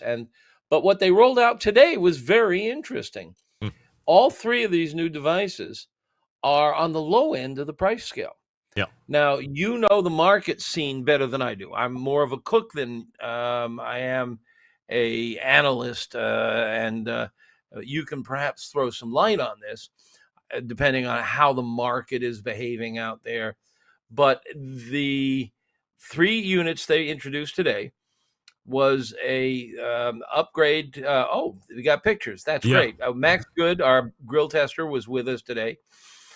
They have 10 different variations of the Spirit, which is their low-end gas grill. But there's a significant improvement in them. They also rolled out a new griddle with a really okay. That's I'm just trying to catch up to you. So here's the griddle. Yeah, I'm sorry. All right, you pull up the picture and I'll address the issue. This is the new slate, and pull that up again and leave it there for a second, if you would. The interesting factors, there's several innovations. One is they claim they've worked with metallurgists and they've come up with a cooking surface. It is still carbon steel underneath, but they've treated it in such a fashion that they swear it will never rust, and you can use metal tools on it and you're not going to damage it or scratch it. And they say they've put it through hell and back, And it's not a coating. They say it's not a coating. It's a treatment that happens during the manufacturing of the steel. I have fiddled with griddles, and I'm not among the people who worships my griddle. I know there's a huge audience of people who love their griddle. I'm not among them. And the main reason is they just are a pain in the butt to clean, especially the carbon steel or the rolled steel. They call them cold rolled, hot rolled steel. They rust if you forget to clean it up right away. It's hard to get food that's been stuck on off of it. And the cleanup process takes much longer than it does to clean up a gas grill or a charcoal grill. So I've just never been a big fan. And yeah, they make great smash burgers and pancakes and stuff like that. Just not something I've been crazy about. So what we're looking at right here, like right out of the box, I turn the heat on. There's no burning process that needs to happen. Obviously, I don't have to treat it because it's already baked in or whatever the hell. And so you can just go right off, get it hot, and start cooking. No problem. You don't have to cure it. You don't have to treat it. Most cast iron or carbon steel, you have to give a coat of oil. You got to heat it up. You got to change the oil's chemistry so it creates a non. I had to do an elaborate burn-in process on the Blackstone when they sent it to me. So it took hours. Yeah. So I mean, this is, I think, a deterrent, but people still love them. I mean, they absolutely adore them. One of the women I was talking to today says she's got a big family. They all love pancakes. And you take out your cast iron 12-inch skillet, and you can only do 3 pancakes at a time. Yeah. On this thing, she can do a ton of pancakes at a time. So there are those advantages. One of the other features that they've done with this is they have a new ignition system on this and their grills. Each burner has its own ignition system. A lot of grills, you turn one on, then you turn the other on, and the flame jumps from burner to burner. It's a sequential thing. These all fire up. And they have a pretty good burn. Now this is the gas grill burner. This was one of the other devices, the Spirit, that they introduced today. And one of the cool things about this, the Genesis and a couple of their other smokers have had what they call a sear burner. And it's a high temperature burner that sits in between 2 burners. And frankly, I've never been impressed with it. I don't think it's a very good searing. I mean, agreed. In general, most gas grills don't sear very well. They're better than pellets, but they don't sear very well. The new Spirit, which is their low end, I think they run from $3.99 to $7.99. They have the 2 burners, which have like afterburners. You turn the dial up to a certain point and it sticks, and it's the same temperature as the other 2 burners. But then you press in and turn some more, and kaboom! There's some serious heat, and it does the job. That's it there, and you can see the 2 on the right have like little red knobs. And it really can sear a steak. So it's very impressive. Now the $3.99 models don't have that. But the thing about Weber, there's always a lot of things about Weber. If we have a few moments, I just want to philosophize a little bit. My first gas grill was a Weber Genesis. I had it like 40 years ago. It lasted me like 30 years. It had the knobs on the side because the burners ran left to right. Did it have the wood decking on the shelf? Wood underneath and on the side. Thermometer on the side. Shelf. I loved them. I loved it. And I had it for 15 years or more. And I gave it to a nephew, and I think he still got it. And the funny thing is if something breaks on them, they got parts. They keep an incredible parts inventory. So their equipment lasts a long time. And it's always well designed. But for many years, they were just a step or 2 behind the innovators, the companies coming out with cool new stuff like sear burners. And they were never the coolest, the bestest, the neatest. They were never Apple computer. Now they have really shown their innovative bones. And things like their top of the line pellet smoker with its searing capability. And one of the things we cooked today, we divided up our group of 12 into 4 teams, and we cooked some really fun recipes. One of the ones we did was a smoked salmon spread. It's like tuna salad, only salmon salad, but it's from smoked salmon, and it's got some really cool stuff in it. And I think the recipe is now on our website just for members. But in any case, I wanted to serve it on some toasted bread. And all the grills that we had down there were in use for other recipes we were doing. I put it on the pellets grill and toasted that bread. I got char marks. I got grill marks on it. You can't do that on 99% of the pellet smokers out there. I was very impressed. But in any case, that's not what they introduced today. That's been around for, I guess, 6 months or a year. What they introduced today was a bit of a surprise. They introduced a pellet smoker. That's all it can do. It's a lower temperature. It doesn't get up to searing temp. It doesn't have exposure to open flame. That's it there. It's the Weber Smoke, SMOQUE. And it's just plain simple smoker. That's all. They give you an idea on retail? Yeah. I got to look at my notes here. And, well, guess what? I forgot to write it down. Not very expensive, though. $700? Less than that? Pardon? Less than $700? Oh, God, yes. Oh, God. Yeah, I think Wow. it's in the $400 or $500 range. I forget. Really? I'm sorry. Well, hold on one second. I've got their website open right here. There we go. Well, let's keep talking, and I'll see if I can get the pricing on it. But it's a nifty little machine. It's simple. It might be a replacement for the Weber Smoky Mountain, which is pretty much a smoker. I mean, you can grill on it if you wanted to by taking it apart. Weber Smoky Mountain's charcoal fired, a completely different shape. Right. Smoke, I think, would be something. If it's in that $400 to $600 price range, that thing's competing with, I guess, what would be a Traeger. I got the price. Okay, what is it? I was wrong. $8.99. Well, that's a little bigger. That's the low end. Yeah. All right. Well, the other thing about Weber is in general, and I'm not advocating for them or against them, but in general, they're well built. You don't hear people complaining about the wheels falling off or things breaking. I mean, in general, you own a Weber, you can put it in your will, leave it to your kids.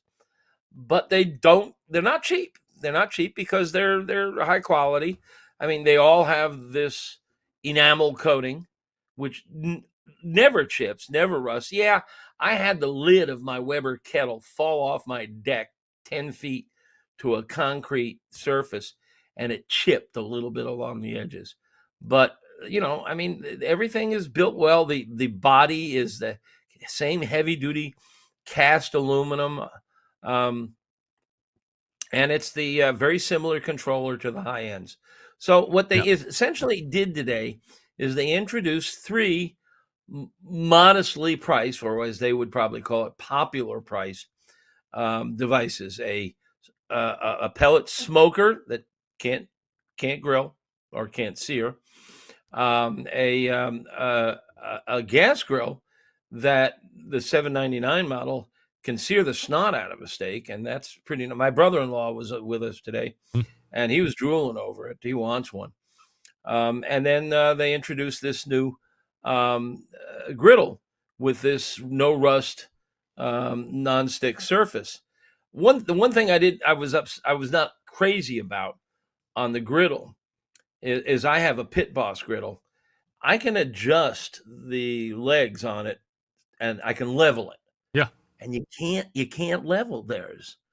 And no, it's perfectly fine if you're if your deck is level. Well, my deck's not level.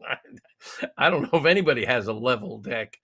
And I wanted to be able to adjust it. Now, they have the same surface on some of their portable models. They have some portable models that are great for campers and things like that. And they have adjustable legs. I have a 22-inch portable griddle that showed up last week. By the way, I do want to thank Weber for sending me the Weber Slate portable griddle. I could put it together in 15 minutes because 98% of it was already put together. So for a guy like me, that's key in order to get it done in less than a half an hour. But to your point, you can work the wheels or you can work the legs in and out to get it completely level if you're on a non-level surface. And that's not a problem on a gas grill. It's not a problem on a charcoal grill. It's not a problem on a pellet pooper, but it is a problem on a griddle because you're squirting oil on there and you don't want it running all off to one side or down to the left corner where the sump is, where the oil runs off. Yep. The grease collection systems are nice. A lot of pellet grills or pellet smokers have like little buckets that collect the grease. Yep. And they're on the outside. You may be a cat person. I'm a dog person. And my dogs I am not a cat person. I would just like to make sure I say that loud and clear. I am not a cat person. I have cats in my house. I did not want any of those cats. I'm glad we clarified that. Yeah. I'm a dog person. I think I've trained puppies for leader dogs for the blind for years. Yep. And they love those buckets that catch the grease I bet. when they're on the outside. Oh boy, they love that, and so do the bees and the wasps. So they've got good grease connect. They're nice. They're not cheap, but they're going to last you. They're going to work for a long time. They have parts if something should break. So I went there kind of hoping I was going to see the nextest greatest. I don't know what they could have done, though, because last year they unveiled the first version of that slate, and they had made some updates to the Weber, the Genesis, Weber Genesis. So it's not like they had some time in between. There's one thing that the grill world needs and hasn't got a good example of yet. What? And you have to think Weber is thinking about is a thermostat controlled gas grill. You have a thermostat controlled pellet cooker, and aren't they wonderful? Set it for 225, walk away. Get your app out when you want to crisp the skin of your duck and crank it up to 500 after it's been roasting for 3 hours at 250. Yep. You can do it with your app. You can control the temp. You don't have to get up from your couch if the game is on. That's got to happen to gas grills eventually. There are a couple of companies that have played with it. I think there may be one out there now. There's one available right now through Sam's Club. Members Mark Pro Series has patented thermostatic control technology on it. I haven't it works great. Works great. I have it in the backyard. The thing is awesome. By the way, can I make a personal plea? Does anybody know what happened to James Howe from Winners Products? We were tight, thick as thieves a year ago, and then by the end of summer or fall, I can't get a word with this guy. James, are you okay? Sending emails to your corporate office in Canada, reaching out to people behind the scenes. I can't get word. I don't even know if you're alive. Just let me know you're alive. I'll leave you alone. But he was bringing technology that nobody had seen. Like we had talked about it years ago, and then he called me one day and was like, "Hey, we're going to change the game here. We have one that's in production for Dealer Tire or Canadian Tire or whatever the hell the store is up there in Canada. It's like Menards, but it's something tire. I think it's Canadian Tire." And then they brought it to America through Sam's Club, and they sent me one last year. It's dead on. Works great. Works great. I got to learn more about it. That grill for $6.99, that might have been the best grill released all of last year.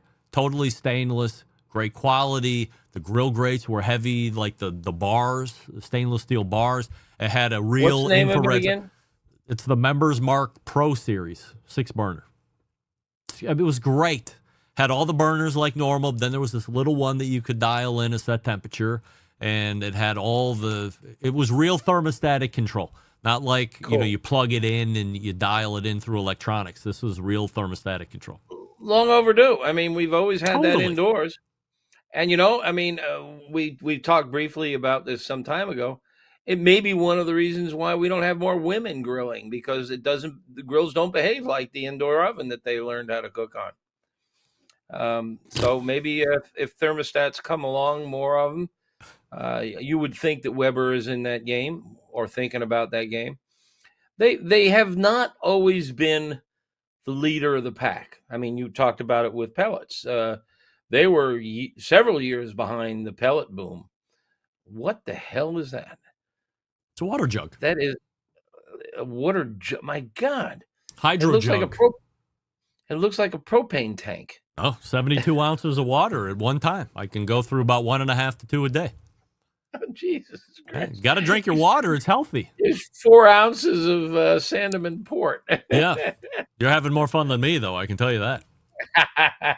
Yeah. Well, you used to be an aficionado, and then you Yes. hung it up. You gave up alcohol. Yeah. Well, I might get back into it. Who knows? And what happened? You lost all your hair. Limited. Is that what it takes to get the hair back? I'm off the schneid then. I'm falling off the wagon starting tonight. All right, let me look at my notes here and see if there's anything else important. I think the ignition system on these grills is really good. Yeah. Really impressive, really nice, innovative. There's something else. They all have this little system. I forget what the hell they call it now, but basically the two side shelves, you can hang stuff on them. There's a very clever clip-on system, and a couple of the shelves have cutouts, and there's a really nice little basket that you can bring from the kitchen that has all your sauces and your oils and your bottles in it. And you can put cutting boards in there. And they've got a really nice flexible arm lamp that clips onto the side table, and it's pretty bright. It's an LED. It's not. I wanted to buy one today. They didn't have them in stock yet, but I thought it was one of the nicer grill lamps I've ever seen. And they have all these other gadgets to go. I think that's really where the market is trending. So Traeger was probably the one that unveiled that racking system or whatever the hell you call it. I think they might be releasing stuff on Thursday, actually. You have any information on that? No. No? All right. No, So, like I said, I'm more of a cook and I'm not on top of the news. Max keeps me posted, and you do. I talk to you, and in fact, we're talking about Weber. Do you have any further information about your listeners probably know that Weber and Blackstone are merging. Yeah, of course. And this was announced a month or two ago. And I think, Greg, you were telling me you think the deal closes end of this month. Yes, supposed to. I tried to pump them, and I don't know. Nobody seems to know what's going on. Just the big bosses. Yeah. One of them who's pretty high up said, I hadn't even heard it was closing end of January. I don't know when it's closing. Yeah, of course. I mean, it was in their newsletter release. So they're either completely uneducated or they're just trying to be as, I don't know. Yeah, right. So they don't want to be the guy that was found to be the rat on accident or anything like that. So Roger Daly is going to be taking over CEO of the merged company. They're going to operate as independent entities going forward. But here's the question. Do you see at some point where Blackstone, the brand, goes away and Weber just becomes the overarching brand for both? Like, do they combine at some point or do they stay separate? I don't know. That would be a hard move because Blackstone has become such an established name, but it's not as established as Weber. And, there are many companies. General Motors makes Chevrolet and Oldsmobile, and so that they have multiple brands under the umbrella. So it's conceivable they can keep them. And Blackstone certainly has made a reputation for griddles. But now we have Weber in the griddle game with maybe 4 or 5 from the portables on up. And they're pretty good, so are they going to compete with themselves with Blackstone griddles? Are they going to send the Weber griddles over to the Blackstone brand? Are the Blackstone griddles going to come over to the Weber? Nobody seems to know. One thing I would say, though, is that this business about the Blackstone CEO going to be the new CEO of this merged company, I'm not reading too much into that. As I understand corporations, owner of a small corporation, the CEO is the guy who beats the drum to the beat. Boom, boom, boom, boom. Okay, guys, here's our target. Go get it. And the guy who is in charge of getting you there is the president. So the CEO is important, but I think the real person of importance in a corporation is the president. And they haven't named the president. I haven't heard. Well, a number of times, there's a lot of instances where the CEO is also the president. Yes. Yeah. Well, again, my small corporation, I was the CEO and president for many years. Also the treasurer. But I've, Clint Cantwell, who's been working with me for years, is now the president. And he's running the business day to day while I write books and go on book tour. And also I'm slowing down a little. Instead of 60-hour weeks, I'm going to try to get down to 20-hour weeks. Clint is the president. He's the guy that makes it run. I'm still the CEO. And he still runs stuff by me. Hey, I'm thinking about doing this. What do you think? Yeah, it's a good idea. I try not to give him orders, I rarely draw the line and say, no, don't do this or do it my way. We've had debates that came close to violence, but it's never really gotten violent. And I think that's the way a lot of corporations operate. The CEO is the guy with the vision, who says that's the target. Yep. Let's get there. And, for example, you may have heard me talk over the years that we brought out some sauces and rubs. And, you did? We're closing that line down.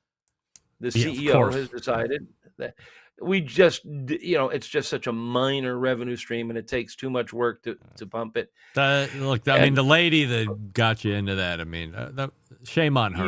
You know the whole story. Give me a break.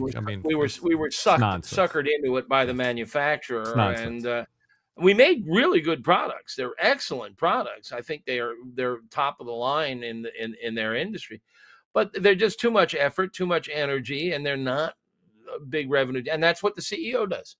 I went to Clint and I said, Clint, I'm looking at the finances and we're spending too much time on a product that's not giving us much revenue. And I don't see a future.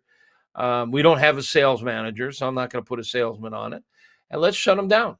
So, by the way, if you have bought them and you like them, we're out of the sauce. The sauce is sold out. The red meat rub is still available. I think the pork is sold out. One of the rubs is sold out. I don't remember which. And there's 2 left. And they are, I think, available still on Amazon or from Old World Spices. All right. Well, great. So, that's what the CEO does. The CEO says we're closing down a line.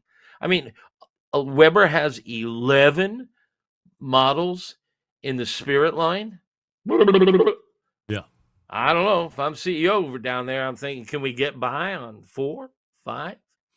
Yeah, I think we'll see trimming as the year progresses. I think once the new leadership is installed and ready to go, you're going to see a new vision for both. And at some point, you could see a Blackstone. Maybe Blackstone stays, but now you have branding that says Blackstone by Weber on the box. So there's a constant messaging going on. You got Weber Summit, you got Weber Genesis, you got Weber Spirit. You could have Weber Blackstone. Sure. Why not? Why not? It's going to be interesting because they are 2 industry leaders. Weber is in 70 countries. Yeah.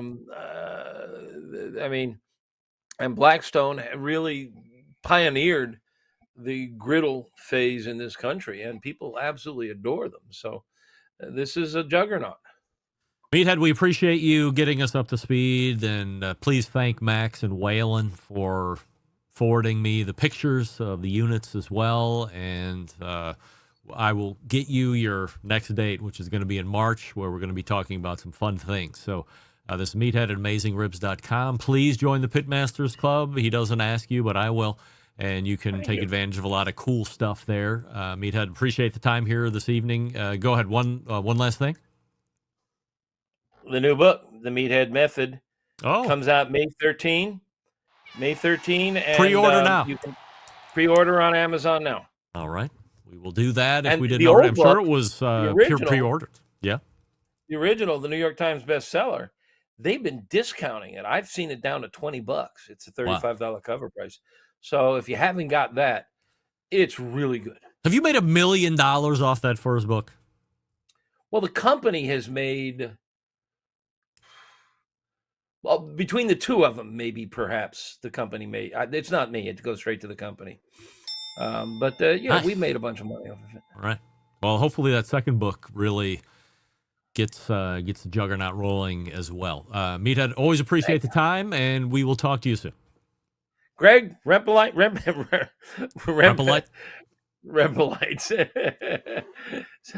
Thank you very much, and good to talk to you again. Good night, everybody. Have a All good right. weekend. Meathead right there, helping us break news, look at these new Weber griddle. I don't know if the slate is really new.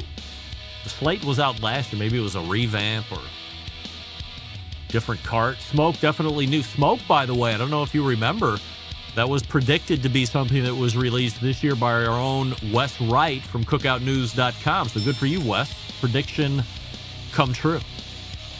And then the Spirit line of grills that has seen a revamp. Spirit is the lower priced grill there. I'm more of a Genesis guy. If you're going to get a gas grill, like Meathead would say, like Weber not known for the cheap stuff. Even their cheap stuff, not necessarily that cheap. We're not talking about pit boss type level. Charbroil type level. Still pretty expensive. Just not as expensive for what you would normally come to be accustomed to with Weber. Hey, Big Papa Smokers is telling you this. Happy 15th anniversary! That's right, with the ultimate in barbecue essentials, from award-winning rubs and sauces to premium grills and smokers. Big Papa Smokers has everything the barbecue lover in your life needs. Discover Pitmaster favorites like Sweet Money, Double Secret Steak Rub, Cash Cow, Competition Brisket and Steak Rubs. Get them all. They're all great. Trust me, I've tried every one. They're great. For a limited time, use promo code REMPE15, all one word, REMPE15 at checkout. Get 15% off your entire purchase. Some exclusions apply. Visit BigPapaSmokers.com for details. Big Papa Smokers, where your food just got better. Let's wrap this show up right after this. Stick around. We'll be right back. You're listening to the Barbecue Central Show.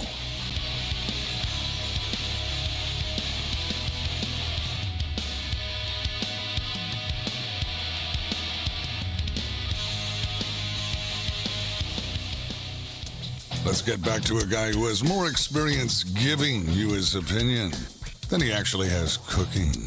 Once again, here's your host, Greg Rempe. I didn't know how that was going to go. Meathead, by the way, joining us last segment extended. But it appears we're right on time. More or less a 2-hour show. It'll be a little short here tonight, but more or less a 2-hour show. Guy the Cooking Sam. Less than $700? Oh, God, yes. $900. Meathead. Classic. That might have been his 7th cup of port, by the way. Who knows? All right, let's go ahead and wrap it up all the way back in the first hour. Dave Gafford from the Barbecue Lab, thebarbecuelab.com, all spelled out BARBECUE, thebarbecuelab.com. After David, it was Robert Moss for the first time in 2025, talking about how restaurant reviewing is going to be dead way sooner than later, and it's all thanks to the internet. Damn you, internet! Thank you, internet! Second hour, Meathead, giving us the inside scoop on the newly released non-embargo. I told Meathead, be ready to talk about embargo. I didn't even bring it up. What a dick. My fault. Talking about the recently embargoed, then non-embargoed new Spirit line refresh. The Weber slate was tossed in there for some reason. Still unsure. I'll get some more clarification next week with Wes Wright. And, of course, the new Smoke that Wes Wright predicted at cookoutnews.com. Big show planned for you next week. It is the third week. I may or may not have a watch expert on who's going to make you really into watches. I love this guy. I've been following him a lot on social media. He knows what he's talking about. He owns a luxury bazaar out in Pennsylvania somewhere. Great Instagram. Great takes. I think you're going to like. Plus a whole bunch of other stuff that you're going to like. So stay tuned for that. September 11th. Oh, wait. So How Do I Always Leave You? September 11th, 2001. And never forget. And until next Tuesday at 9 p.m. Eastern, this is your program host and proud U.S. American Greg Reppy saying, Shama!